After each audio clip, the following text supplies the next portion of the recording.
Okay, well, I'd like to welcome you back to the channel. Thanks for tuning in to Vanguardian News. I'm your host, Mahfouj Al Qadir. So, Nancy Pelosi is going to still continue to urge Mike Pence to either urge President Trump to resign immediately or as soon as possible, or she's going to go on with impeachment proceedings or the process that she has to do them. I think they obviously don't trust the president, and with his actions and his encouraging words for the his followers and his mob and his group of terrorists um, to march on the Capitol. So he's based on those actions and inciting a riot or destruction of the Capitol to assault the Capitol, the nation's capital, because he didn't like the results of the presidential election in November. And everyone should have saw this coming. If all you had to do was just put two and two together, it really wasn't that complicated for anyone who of sound mind and whose eyes were wide open regarding this. There was no voter fraud. There wasn't any evidence of voter, you know, people throwing out votes. All these people are voting from, you know, they're using dead people, people that have been dead. There was no evidence of that. So the Republicans who promoted this lie, this this faulty information, and to continue to support the president's rhetoric when they know it wasn't no, there wasn't any evidence to lawfully back his claims, but yet you have certain ambitious Republicans that's looking at the 75 million voters or Trump supporters. Uh, they want to ride a wave and clout chase and ride the wave off Trump's supporters and carry the flag, even though they know that it was a just falsehoods. And the courts of the land, the rule of law stated that there was no evidence to support these claims, but yet they wanted to continue the rhetoric and the propaganda and just basically just untruths regarding the process of the election. And it played out. Every last one of his claims, when it went to the court, uh, it didn't, it, lack of sufficient evidence. So they just never want, they just can never figure out well, they don't want to accept the fact that the president, well, the president doesn't want to accept that he lost the election. That's basically what it comes down in a nutshell.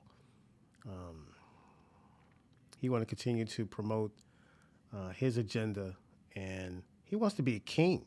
And like I said in previous videos, is that he's drunk with the power, as they say, and it's embarrassing for him to take a loss and to accept the loss and to accept it graciously and go along with the American public who has voted for, who made their voice heard. He doesn't want to accept that, and it's a particular demographic that he doesn't want to accept the votes, and that's been evident throughout his process and throughout his, his claims. So these are his claims, and he basically wants.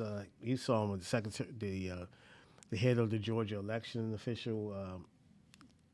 He's on the phone, um, trying to convince her to dig deeper and find some votes, 11,000 votes or so. So uh, these are actions of someone who, he's the president of the United States, and he's trying to use the presidency as a street hustle, in a sense. um, and then he comes and say, after all this happened on the 6th of January, on Wednesday, he comes and make a statement or press just a statement condoning the people that he sent out to assault the Capitol. So he's really out of control, and he's really unpredictable at this stage, which makes him dangerous because of the fact that he has access to so many other things. Now, he has about 10 days, 9 days left in his presidency. So we will see whether he's able to go out quietly, or will he resign? Will he be forced out? Uh, Everything is on the table right now. Everything is on the board, which makes him even more unpredictable and more uh, pretty much reckless and dangerous. I mean, his behavior is not, it's not becoming of a president. That's for sure. And all this is on him. These five people that got killed is on him. He refuses to lower the flag to have staff in honor of the fallen Capitol Hill police officer who was attacked and murdered by President Trump's mob. He succumbed to his injuries, and he didn't make it. As you know, there was a young Air Force former military woman who was shot as she breached the Congress doors. She was immediately shot. Um, I've There's been some rumors that reports that maybe she was attempting to reach for um, the officials or the officer's gun while she was going, or she tried to grab for the gun. So there's a lot of different scenarios going around, and detailed, you know, sketchy details about the madness. I mean, you can't make sense of what was going on with all the madness. It was very um, hard to make sense of. You got a mob that's squeezing its way in, and thousands of people are trying to breach or have breached. Then at some point, you see officers, police, Capitol Hill officers, or officers there just letting them in, and posing and taking pictures and selfies. And so you have a lot of people that think this was an inside attack, an inside job, and the people who are, maybe some police that were complicit in it, and some congressmen. There have been reports that there were um, pipe bombs near the Republican side of the building and the Democrat side of the building, and there were Molotov cocktails, and so this thing was pretty much a strategic planned attack, and that's why Twitter and all these different social media platforms had to suspend and permanently cancel President Trump because of the fact that what he's spewing out, and these fanatics that he have in his camp, in his that's following him, or they're out here and just they're out of control, and we don't know leading up to the inauguration um, what can happen, how terms of events going forward. So, which makes President Trump even more, puts him in puts the country in an awkward position because he's so unpredictable, and he doesn't have Twitter to rant And so we know that he's at a point where he's probably cornered and feels the world coming down on him, which they should, because of his actions and his lack of being responsible as a president. And he's had 4 years, and he came in like this, he's going out like this, and he's determined to be a divisive man. And you cannot run the country this way, being divisive and continue to have people turn against each other and not bringing the country together. So, as, his record on the pandemic is abysmal, and could have been much better if he took this disease serious. And by his own words, he knew about it. He knew how serious it was, yet he failed to alert the public. He failed to take the necessary steps in regards to the public safety, and he just lack of his lack of preventive maintenance, and not listening to his sciences, and just this whole thing where he just made this whole thing political and got it all convoluted instead of acting and supporting much faster.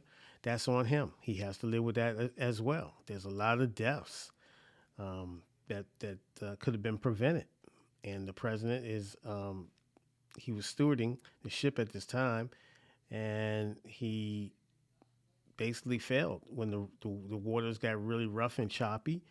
Um, there was the consequences of people's lives due to the lack of leadership at the top. So this has been ongoing for a year, and I mean, far as this pandemic, and this is on him. So who's to say what he's going to do at this moment? Because it's just gone to the point where you can't trust him as being the president of the country. And so Mike Pence uh, needs to think about the American people and what's and be a voice and a driving voice to the president. Um, I don't know that obviously there's some type of disconnect between him and the president now, which is very odd considering where the country is at. The country is in peril at this moment, and President Trump uh, and his lackeys are either when they're resigning and they're saying, "Oh yes," and it's just I just all this stuff now when you could have showed a lot more leadership and voice your opinion of frustrations, or resigned then and came public with what the situation was with this guy. But you was complicit, and you cannot just not take this and assume everything's going to be okay. Your record and your lack of real advisory towards the president, and most importantly towards the American people, that's who you should be an advisor to. Your lack of cowardness and self-preservation politically was the driving forces of you being complicit, and so therefore you cannot run away from the fact that when it's all said and done, you didn't nearly do enough. You can't expect us to take you as some type of hero after the fact that you were just standing on the sidelines because of your political agenda and also your political career. So therefore, you failed, and you have to own that. Um, in other news, here in Washington D.C., um, you know the Washington football team took it on the chin against the Tampa Bay Buccaneers. Tom Brady was magnificent. He was Tom Brady, and he was really played well. He was able to take apart. well, you know, the, the defense of the highly ranked defense of the Washington football team. Um, when he had time, he basically picked them apart. There was a lot of drops on both sides, but the big story of the day was Washington was starting a free agent practice squad quarterback in his second start ever in his career, of Taylor Heineke, and he played great. He balled out. He took the team on his back, and he wasn't scared of the moment. He was poised. He seemed to know the offense, the system very well, and they just came up short. Tom Brady did enough to keep the Washington football team off balance with his, and Washington couldn't stop the run all night, and they just made more plays at the end of the day. But Taylor Heineke, he really showed out and really had a nice game, and I was very impressed. He kind of reminded me of Joe Theismann in the way he played, the moxie that he played in, and he was a competitor, and that's all you can ask as a football team and someone that's just coming into a big moment, going against one of the greatest quarterbacks ever, and able to hold his own somewhat, and not fold, and kept this thing really competitive. Um, into the rest of the team could kind of figure out. But once again, like I said, Tampa Bay made more plays down the stretch, and Washington just came up short. But it was a nice performance to see. Maybe Washington had their quarterback of the future. We'll see going forward. But I think he definitely earned a invite to training camp, or at least resign, because he seems to know that system uh, down code. So it was a well violent, valiant effort by the Washington football team, but they just came up short. So they'll get better. It's always tough when it's over, but you just got to move on and prepare for next year. And the Wizards also, they're not doing too well this season. They're starting off very slow. Bradley Beal, and also Russell Westbrook did not play against the Heat the other night. Also, their center, Bryant, uh, he was lost for the game. Early in the game, he went down, and it turns out that he had torn his ACL in his knee. So we wish him uh, a speedy recovery and get well, and hang in there mentally. And it's a process you just got to go through, and you'll be back stronger than ever. I know he was really played well for us.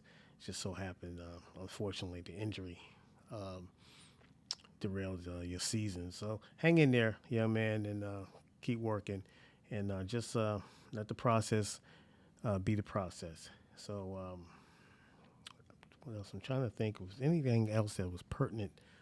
Um, Trump, something else, entertainment wise. Someone I read. Hmm. I, well, entertainment wise, I know there's rumors with this Kanye West and Kim Kardashian status of their relationship. I don't like to get into the gossip thing of someone else's relationship, but they're celebrities, and of course, you see the rumors or whatever, the speculation, and this, that, and the other. So let's hope that they're able to work it out. They have kids, and let's hope that they're able to, whatever they decide to do, it'll work out for the best interest of them, either being not together or continuing on with their marriage. So let's just hope everything works out all the way around. And they're happy with whatever decision they make. Um, it's their business, whatever they go forward to do. So that's it for me. I just thought come on here late, not late night Sunday, just like Sunday evening, drifting in around the 10 o'clock hour. So that's it for me. I just thought I'd come up and touch bases with you guys. I hope everyone's doing well. I hope everyone had a nice weekend. I hope everyone enjoyed themselves, and kind of going into the the second week of January. And hey, second week, We're doing fine. Third week, I guess. Third week of January. Yeah, something like that. So I'm tripping.